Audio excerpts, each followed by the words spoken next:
ये देखो फिर से शुरू हो गई। मैं तो परेशान हो गई हूँ इस लड़की से। क्या हुआ माँ, क्यों इतना गुस्सा कर रही हो? गुस्सा न करूं तो क्या करूं? हाँ, कब से आवाज लगा रही हूँ लेकिन इन मैडम को एक बार में सुनाई कहाँ देता है।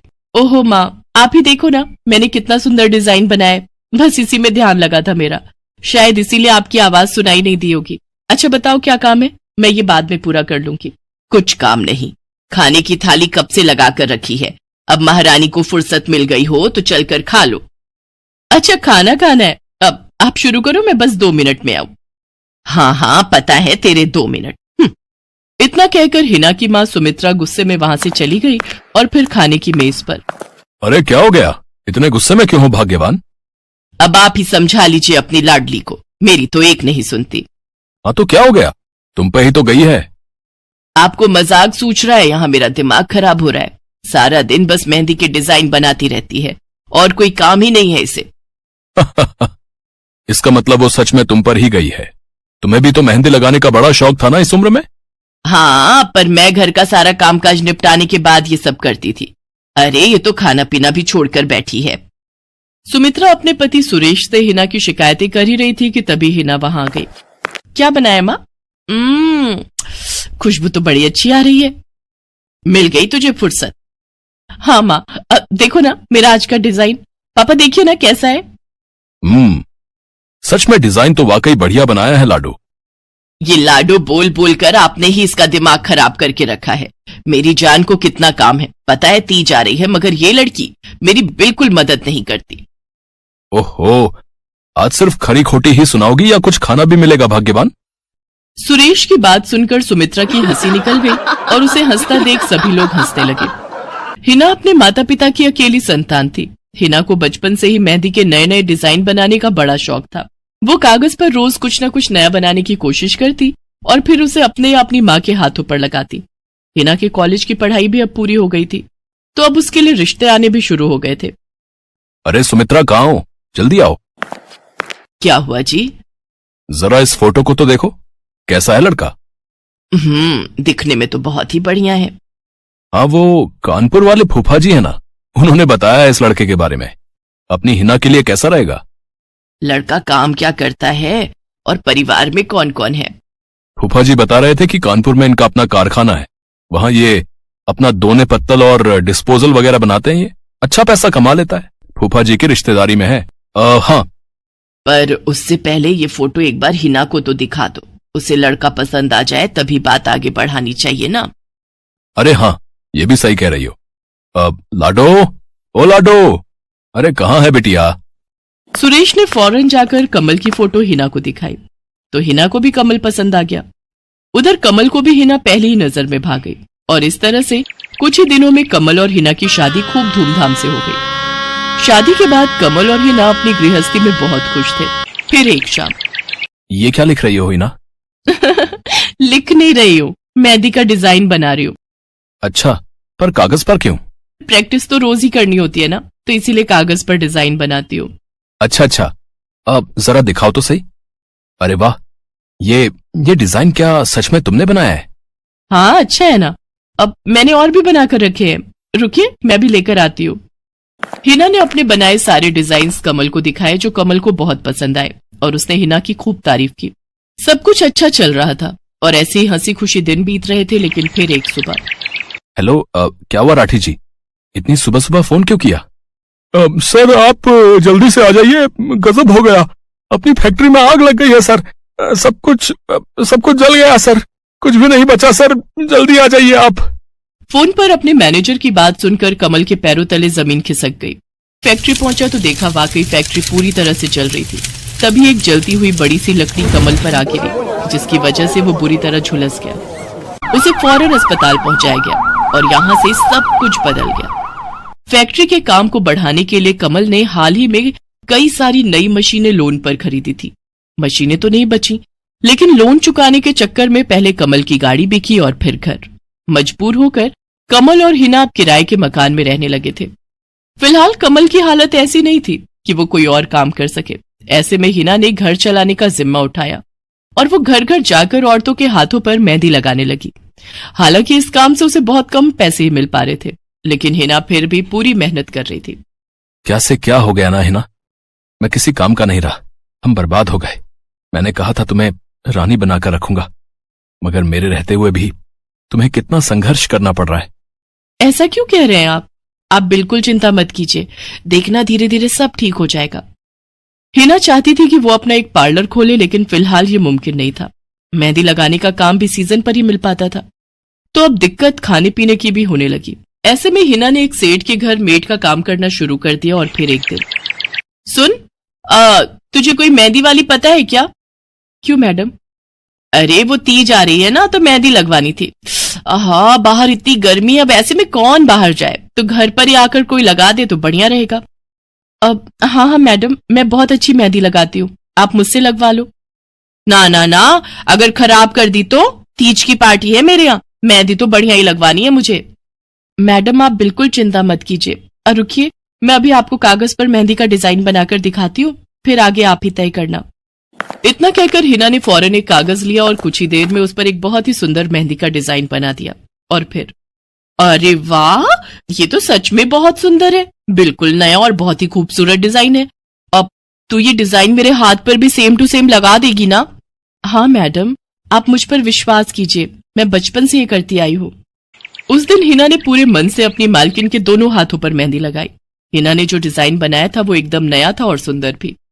फिर अगले दिन, नमस्ते साहब, वो आपको कुछ? हाँ, मैं तुम्हारा ही इंतजार कर रहा था। ये कल शिवानी के हाथों पर तुम ही ने मेहंदी लगाई थी ना? जी साहब, मैंने ही लगाई थी। अब कोई गलती हो गई क्या मुझसे? नहीं नहीं, ऐसी कोई बात नहीं है, बस ये जानना था तुमसे कि मेहंदी का वो डिजाइन कहाँ से देखकर लगाया तुमने? कहीं से नहीं साहब, वो तो मैंने खुद से सोचा था, मैं कभी कहीं से देखकर डिजाइन नहीं बनाती।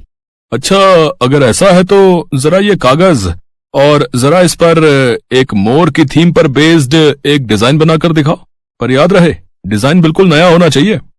जी साहब, बस 2 मिनट दीजिए। हिना ने बस कुछ मिनटों के अंदर वो करके दिखा दिया, जिसे देखकर उसका मालिक साहिल मल्होत्रा हैरान रह गया। वाह, सच में कमाल है ये तो। अब तुमने डिजाइनिंग सीखी है क्या कहीं से?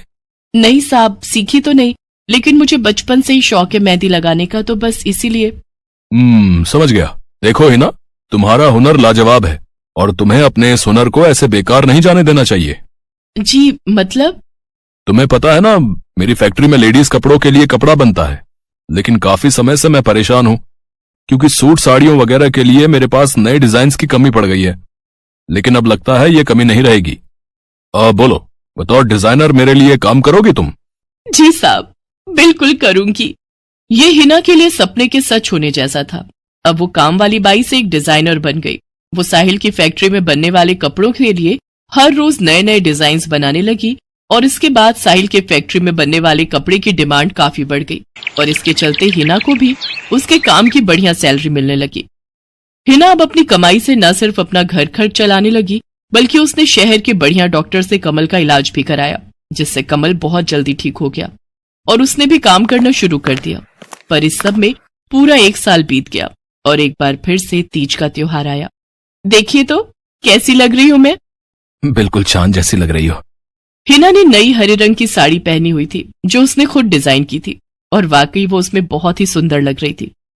हिना, तुम सच में बहुत बहादुर हो। मैं तो उस हादसे के बाद उठकर खड़ा ही नहीं हो पाता, लेकिन तुमने सब कुछ ठीक कर दिया। तीज का ये त्योहार ही इसलिए है जी, मैं आपको कभी कुछ नहीं होने दूंगी।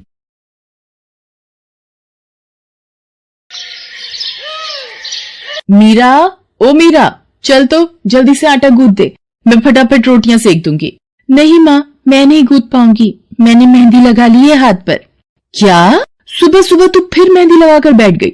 बड़ी मक्कार है सच में, काम में मदद ना करनी पड़े इसलिए जब देखो मेहंदी लगाकर बैठ जाती है।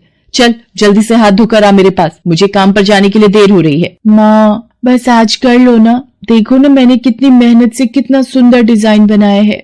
लेकिन जैसे ही उसकी नजर मीरा के हाथों पर पड़ती है, उसका गुस्सा पल भर में गायब हो जाता है। वो मीरा से कहती है, अरे वाह मीरा, तूने तो बड़ी सुंदर मेहंदी लगाई है। हाँ माँ, वो शांति दीदी ने मुझे एक किताब दी थी कल, उसमें बड़े ही सुंदर सुंदर डिजाइन बने हैं, बस उसी में से देखकर लगाई है मैंने। सुंदर है ना? हाँ बहुत सुंदर है।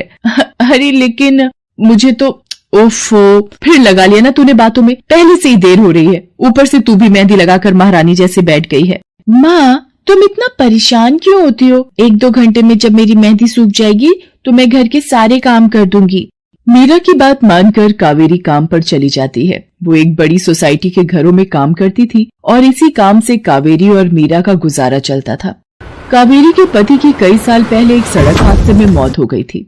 तब से कावेरी पर ही सारी जिम्मेदारी थी। मीरा भी घर के कामों में उसका पूरा हाथ बटाती थी। मीरा को मेहंदी लगाना बहुत पसंद था। उसने अपने घर के पीछे मेहंदी के कई सारे पौधे लगा रखे थे, जिनका वो बहुत ख्याल रखती थी। वो अपने हाथों से मेहंदी के पत्तों को पीसकर अपने हाथों में लगाने के लिए तैयार करती थी। फिर एक दिन, मीरा, हमें इस जगह पर थोड़ी मोड़ी खेती कर लेनी चाहिए। ये मेहंदी के पौधों से कुछ कमाई थोड़ी ही हो रही है, खेती कर लेंगे तो कुछ पैसे ही बन जाएंगे। नहीं माँ, मेरे मेहंदी के पौधों को हाथ भी मत लगाना। बाजार से मेहंदी खरीदने के तो पैसे हैं नहीं हमारे पास, अब इन्हें तो रहने दो।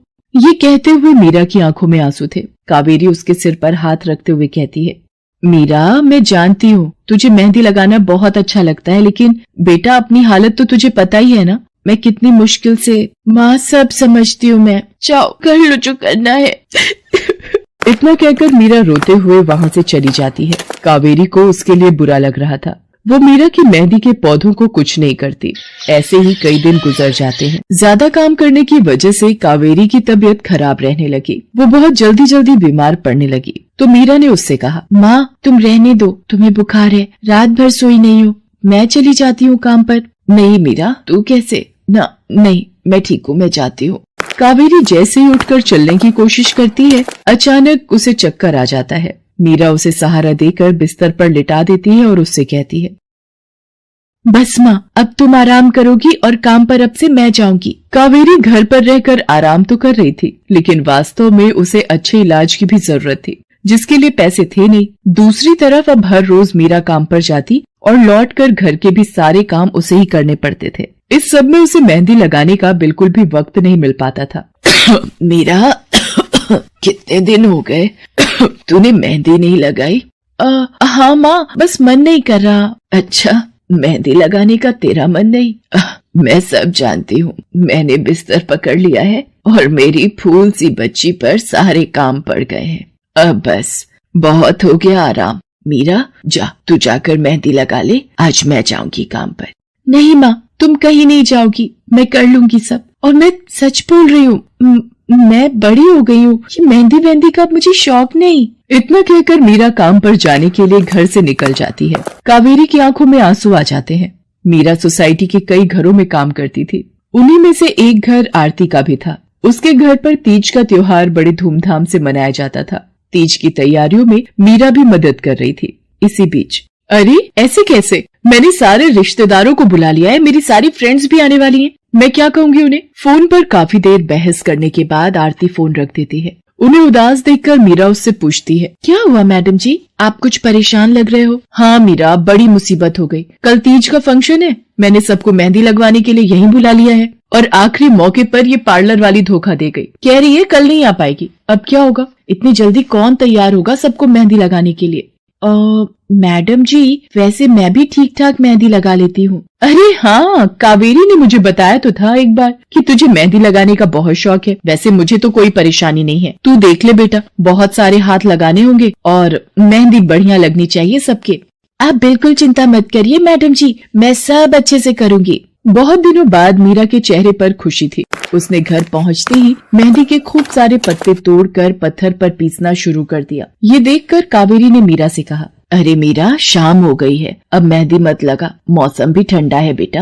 ये मेहंदी मैं अपने लिए नहीं पीस रही माँ, वो 5वें फ्लोर वाली मैडम जी है ना, कल उनके यहाँ लगानी है। अच्छा बेटा, पर ध्यान से बेटा, वो बड़े लोग हैं, कोई गलती ना हो जाए। माँ, तुम बिल्कुल चिंता मत करो, मेहंदी लगाने में मुझसे कभी कोई गलती हो ही नहीं सकती। मीरा खूब सारी मेहंदी तैयार करके अगले दिन आरती के घर पहुंच जाती है। वो अपनी मेहंदी को कोन में भरने लगती है कि तभी आरती की एक फ्रेंड आरती से, आरती, ये किसे बुला लिया तुमने? मैंने जिस पार्लर का नंबर दिया था तुम्हें, उससे बात नहीं हुई क्या? हुई तो थी, लेकिन उसने आखिरी वक्त पर मना कर दिया। तुम बिल्कुल चिंता मत करो, ये मीरा है, मेरी हाउसमेड है ना कावेरी, ये उसी की बेटी है, बहुत अच्छी मेहंदी लगाती है ये।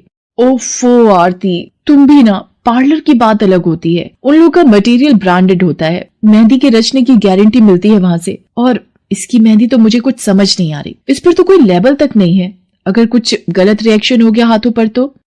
आप बिल्कुल चिंता मत कीजिए मैडम जी, ये मेहंदी मैंने खुद पीस कर तैयार की है। मेरे पास बहुत सारे मेहंदी के पौधे हैं, इसमें कुछ भी ऐसा नहीं है जो आपके हाथों को नुकसान दे। ना भाई ना, सॉरी आरती, बट मैं अपने हाथों को लेकर कोई रिस्क नहीं ले सकती। तुम सब लगवाओ, मैं तो पार्लर जाकर ही लगवाऊंगी। इतना कहकर आरती की दोस्त शालिनी वहां से चली जाती है। आरती मीरा को इशारा देकर काम शुरू करने को कहती है।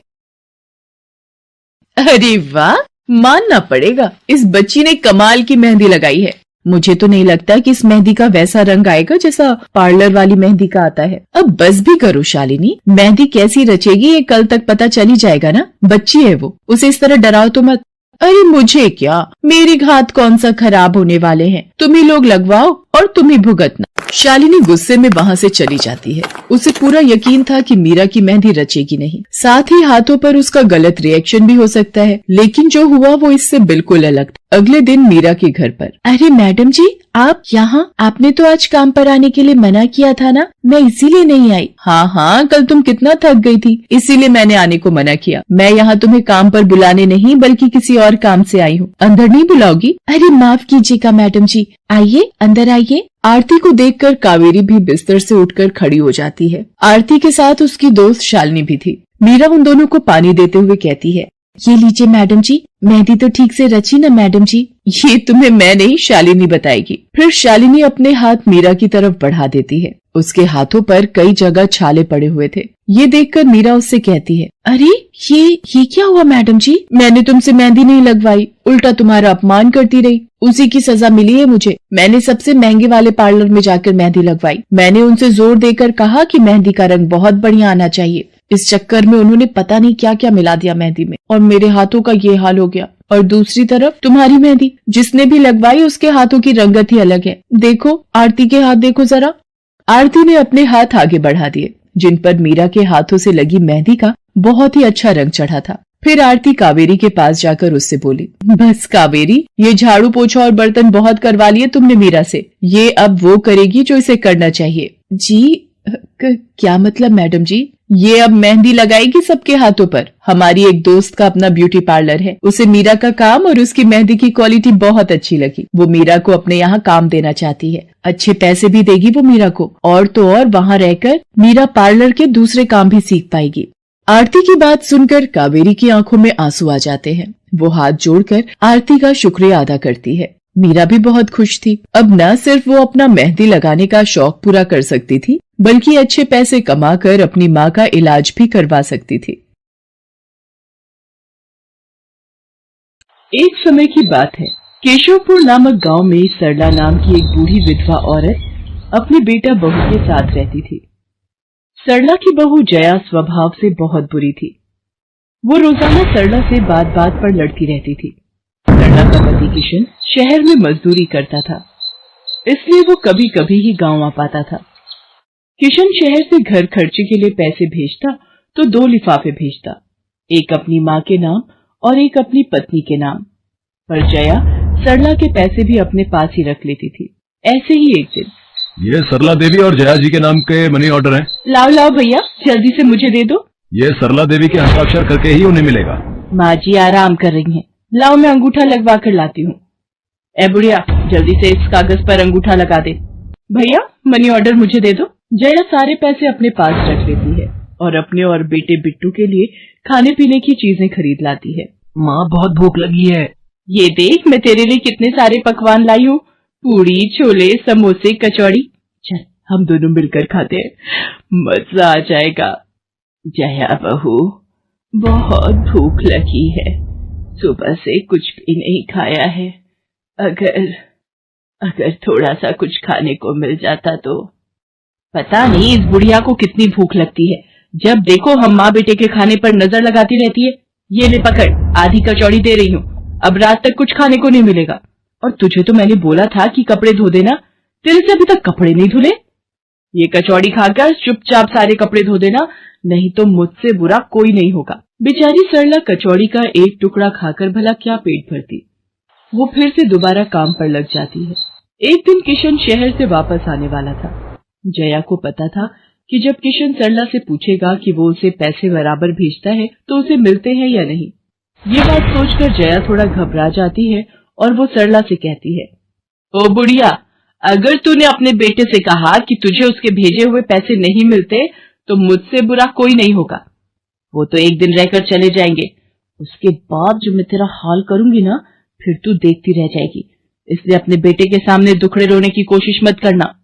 नहीं बहू, मैं किशन को कुछ नहीं कहूंगी।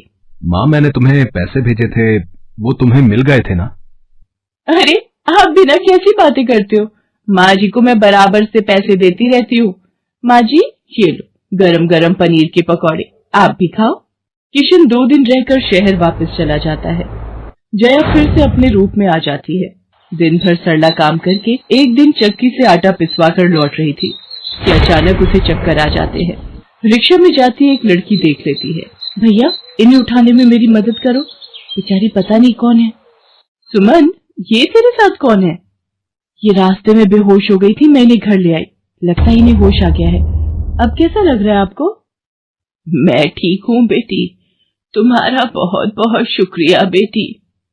माँ जी, आप इतनी भारी आटे की बोरी अकेले ही उठा कर ले जा रही थी, आपके बच्चे या कोई? सरला की आंखों में आंसू आ जाते हैं, वो रो पड़ती है।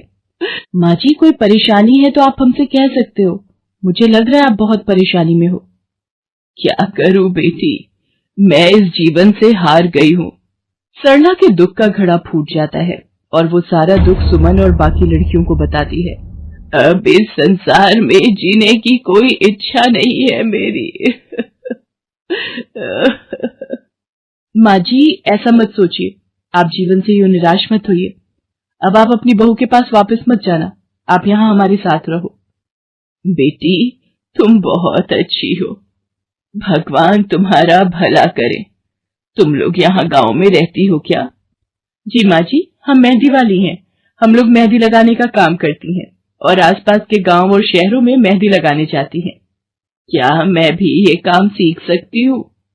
क्यों नहीं, बिल्कुल, और ये तो बहुत अच्छी बात है, हमारे ग्रुप में आप भी जुड़ जाओगे, मैं आपको मेहंदी लगाना सिखाऊंगी। सरला अब उन लड़कियों के साथ ही रहने लगी और कुछ ही समय में वो बहुत अच्छी मेहंदी लगाना सीख गई। इधर जया सरला के कुछ दिन तक वापस न आने से घबरा जाती है। ये बुढ़िया इतने दिनों से कहाँ गायब है, मुझे तो कोई खोज खबर नहीं है। बिट्टू के बापू ने हम सबको अचानक शहर बुलाया है, वहां जाकर अब यही बोलना पड़ेगा कि बुढ़िया की तबीयत खराब थी इसलिए नहीं ला सकी। जया बिट्टू को लेकर किशन के पास शहर पहुंचती है। क्या हुआ जया, माँ तुम्हारे साथ नहीं आई? वो माँ जी की तबीयत कुछ ठीक नहीं थी, इसलिए मैंने उन्हें बोला कि वो गांव में ही रहें, बेकार में सफर करती तो उनकी तबीयत और खराब हो जाती।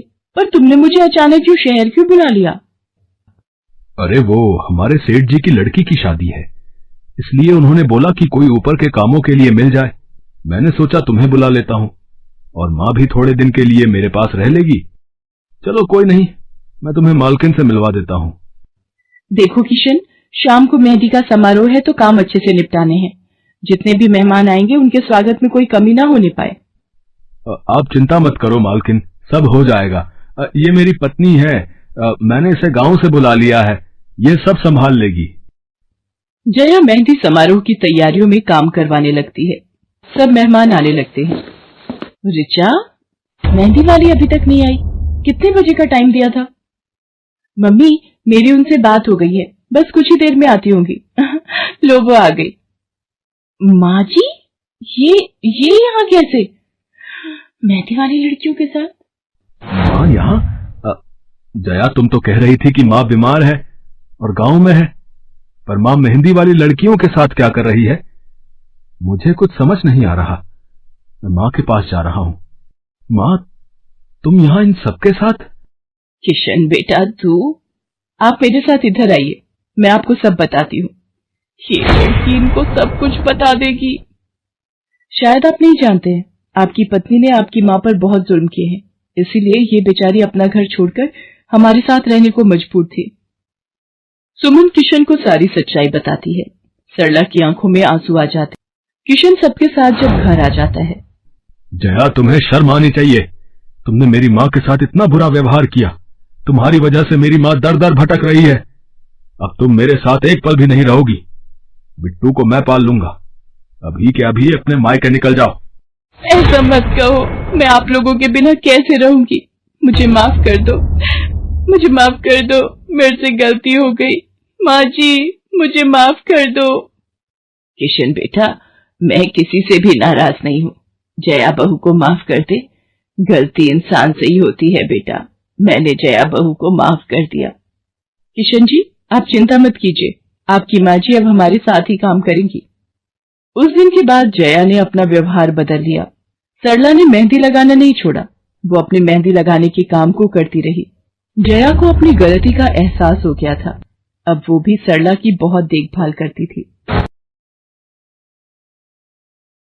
संध्या की बुआ जो कि दिल्ली में रहती थी, वो उसके लिए एक अच्छे घर का रिश्ता लेकर आई थी। देखो भैया, मेरी इतनी जान पहचान तो नहीं है लड़के वालों से, पर इतना जानती हूँ, अड़ोस पड़ोस में कहीं पूछोगे तो लोग अच्छा घर ही बताएंगे। ठीक है सुमन, अगर तुम कहती हो तो लड़के वालों को एक बार बुला लेते हैं। अब संध्या भी लड़के को देख लेगी। संध्या की बुआ लड़के वालों से अपने तरीके से बात कर लेती है और कुछ दिनों बाद संध्या की शादी विपुल नाम के लड़के से हो जाती है। पता नहीं इस काम वाली को छुट्टी लेकर गांव अभी जाना था। उसे पता था शादी वाला घर है, नई नवेली दुल्हन आएगी तो घर में 100 काम होंगे, फिर भी बिना बताए गांव निकल गई। अब मैं दूसरी काम वाली इतनी जल्दी कहाँ से ढूंढूंगी। राजेश्वरी, एक प्याली चाय दे दो तो बड़ी मेहरबानी होगी। सुबह से एक प्याली चाय भी नहीं मिली है। तुम्हें तो जब देखो चाय पीने की पड़ी रहती है। पता भी है एक बर्तन नहीं है धुला हुआ जिसमें तुम्हारी चाय बना दूं। ढेरों बर्तन रसोई में पड़े हैं झूठे। माँ, मैं कॉलेज जा रही हूँ, तुम मुझे ये मत कहना कि मैं छुट्टी कर लूं और तुम्हारे साथ घर का काम करवाऊं। मेरा आज बहुत बड़ा प्रोजेक्ट सबमिट होना है, इसलिए मैं तो कोई काम नहीं कर सकती। ये लो, अब इसे भी अभी कॉलेज जाना था। अब मैं क्या करूं, कुछ समझ नहीं आ रहा। संध्या की सास राजेश्वरी अभी काम वाली को लेकर परेशान हो ही रही थी। तभी संध्या राजेश्वरी की सारी बातें सुन लेती है और रसोई में जाकर बर्तन धोने लगती है। अरे संध्या बहू, तुम ये रसोई में क्या कर रही हो? हटो हटो हटो, ये झूठे बर्तन तुमसे थोड़ी करवाऊंगी। अभी तुम्हारे हाथों की मेहंदी भी नहीं उतरी। माँ जी, आप परेशान मत हो, मैं थोड़ी देर में ही सारा काम निपटा दूंगी। आप अकेले इतना काम नहीं कर पाओगे। ठीक है, अगर तुम कहती हो तो मैं कोई और काम कर लेती हूँ। माँ, पड़ोस में किसी से पता करो, शायद कोई और काम वाली मिल जाए। मैंने पूछा था, पर अभी किसी भी काम वाली के पास समय नहीं है। पुलकित काम पर चला जाता है। संध्या सारे घर का काम करती है। अब तो रोजाना ही ऐसा होने लगा। काम वाली तो थी नहीं। संध्या की ननद पूजा सुबह होते ही कॉलेज निकल जाती और सास पैरों में दर्द के बहाने बिस्तर पर आराम करती। संध्या तो मानो घर के कामों में ही उलझ गई। एक शाम, माँ, तुम बिल्कुल सही बहू ढूंढ कर लाई हो। बेचारी गरीब घर की है, इसलिए चुपचाप संस्कारी बहू की तरह घर के काम कर लेती है। अगर कोई पैसे वाले घर की लड़की बहू बनाकर ले आती तो वो पूरे घर को अपने इशारों पर नचाती और तुम और मैं बस बर्तन घिसते रह जाते। तभी तो मैंने इसकी बुआ को शादी के लिए हाँ कह दिया था। मुझे पता है ये गरीब घर की लड़कियां बड़ी सीधी सादी बहुएं साबित होती हैं। अब काम वाली गांव भाग गई। सोच ये ना होती तो कौन काम करता। राजेश्वरी, तुम दोनों माँ बेटी को तो संध्या बहू का शुक्रगुजार होना चाहिए। बेचारी ने आते से ही पूरा घर संभाल लिया। ऐसे ही दिन बीत रहे थे। संध्या सभी घर वालों की देखभाल का पूरा ध्यान रखती थी। एक दिन, क्या हुआ पुलकित बेटा, तुम इतने परेशान क्यों हो? और आज तुम ऑफिस भी नहीं गए? पापा, मेरी नौकरी छूट गई है। कंपनी घाटे में चल रही थी, इसलिए उन्होंने मेरे जैसे बहुत से वर्कर्स को अचानक निकाल दिया। दिमाग खराब हो रहा है, गाड़ी की किश्त भरनी है, घर का लोन भी पूरा नहीं हुआ है। घर का खर्चा अब सब कुछ कैसे होगा, कुछ समझ में नहीं आ रहा है। पुलकित बेटा, चिंता मत कर, अब कोई ना कोई रास्ता निकल आएगा। ज्यादा होगा तो कुछ दिनों के लिए मैं कोई काम कर लूंगा। पापा, मेरे होते हुए आप काम नहीं करोगे, मैं कुछ सोचता हूँ। पुलकित दूसरी नौकरी को लेकर परेशान था। उसे कोई काम नहीं मिल रहा था। घर में पैसों की तंगी भी शुरू हो गई। पुलकित ने अपनी गाड़ी बेच दी। घर के लोन को लेकर वो परेशान था। 15,000 रुपए की किश्त उसे भरनी थी। तभी, भैया, मेरे कॉलेज की फीस इस बार बहुत लेट हो गई है। मेरा आखिरी साल है, अगले महीने की 5 तारीख तक 12,000 रुपए फीस के भरने हैं। मैं कुछ इंतजाम करता हूँ। ऐसे खाली हाथ पर हाथ रखकर मैं नहीं बैठ सकती। मुझे कुछ सोचना होगा। पता नहीं, हो सकता है किरण ने बात कर ली होगी। पूछती हूँ। हेलो किरण, मैं संध्या बोल रही हूँ। तूने बात की? फिर पार्लर में जगह खाली है क्या? हाँ, मैंने बात कर ली है। 12,000 रुपए महीना देंगी रविता मैम। बोल, तू हाँ बोलती है तो मैं बात कर लेती हूँ। ठीक है, तू हाँ बोल दे, कम से कम कुछ तो पैसे आ जाएंगे। संध्या पुलकित से पार्लर में मेहंदी लगाने की नौकरी की बात करती है। पहले तो वो मना करता है, पर संध्या उसे समझाती है। पुलकित, मैं जानती हूँ आप परेशानी के दौर से गुजर रहे हो। मैंने आपसे शादी के बाद हर सुख दुख में साथ निभाने का वादा किया था और आप परेशान मत हो, मैं घर और बाहर दोनों का काम एक साथ संभाल लूंगी। ठीक है संध्या, तुम कल से पार्लर में नौकरी के लिए जा सकती हो। अगले दिन से संध्या सारे घर के काम के साथ साथ पार्लर भी जाती और वहां पर पूरा दिन मेहंदी लगाने का काम करती और शाम के वक्त घर आती। संध्या बहुत मेहनत कर रही थी ताकि वो अपने परिवार की मदद कर सके। संध्या बहुत सुंदर मेहंदी लगाती थी। ये बात उसकी सास को तब पता चली जब उसने पार्लर में काम करना शुरू किया। संध्या को पार्लर में काम करते हुए 1 महीना बीत चुका था। पार्लर की मालकिन रविता भी संध्या के मेहंदी लगाने के काम को देखकर बहुत खुश थी। संध्या, तुम सचमुच बहुत मेहनती हो।